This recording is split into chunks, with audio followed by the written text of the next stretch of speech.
Well, hey guys, sorry it's been like a bit over a week since I uploaded a video. Contrary to popular belief, it's not entirely because Persona 5 just came out. I was actually really busy with school this week, just finishing up some projects for the semester. But all that's over now. I'm going to be back to making regular videos, including this review for the brand new chapter of Attack on Titan, which I have to say was pretty dope. Last month's chapter was alright. It was really heavy on exposition. It focused a lot on characters we didn't know. It threw us into a story we weren't familiar with. But this chapter right here more than made up for it. The main reason, of course, being we got to see Zeke and Reiner back in their Titan forms completely wrecking shit. So this chapter actually marks the end of the 4-year war between the Marley and the Middle Eastern crowd, which I'm very glad ended very quickly because I'm sure most people didn't want to spend like 10 chapters focusing on this conflict that no one really cares about. We're of course much more interested to see what the crowd on Parody Island is doing. However, after reading this chapter, now I understand why they had this conflict and why it makes sense for the story. So the main summary is that the Marley is attacking one of their fort. They drop a bunch of Titans from the sky, then they deploy the Armored and Beast Titan to finish the job. Zeke does this crazy boulder trick. He throws a shit ton of rocks over at their military fleet. It ends up going down and they sign a peace treaty. Things don't go that smoothly though. Some very interesting things end up happening during this battle. The main thing being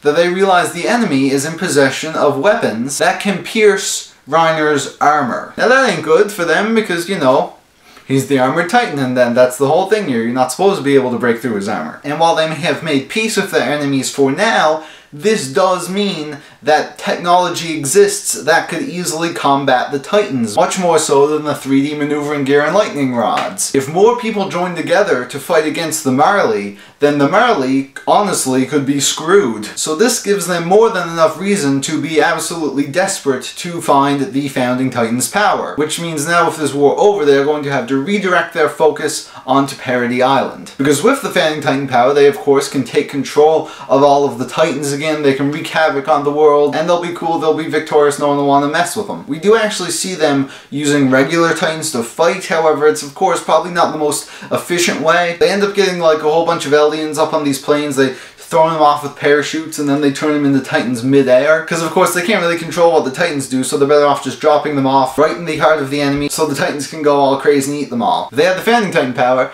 they wouldn't need to do this. It was also really interesting seeing Reiner and Zeke after 4 years have passed. Reiner looked a lot different. He's a lot older now, obviously. He's an adult. So I'm really looking forward to when we go back to the crowd on Parody Island, and hopefully that will be next chapter. I'm pretty sure they set this up well to be a transition back to Parody Island. Because honestly, I don't give two shits about Falco and all them. I'd love like the next chapter to just start, you see Armin there with like a scar on his face and a big old beard. So that does it for this week's review. This chapter was really awesome to see. We had a ton of great action. It was great seeing Reiner and Zeke again. I know I gave Reiner a lot of shit for always avoiding death, but it was admittedly pretty awesome to see him just destroying things, and it made me really hopeful for what the future has in store. So with that, thank you guys so much for watching. You can leave your thoughts in the comments below, and I will see you guys in the next video.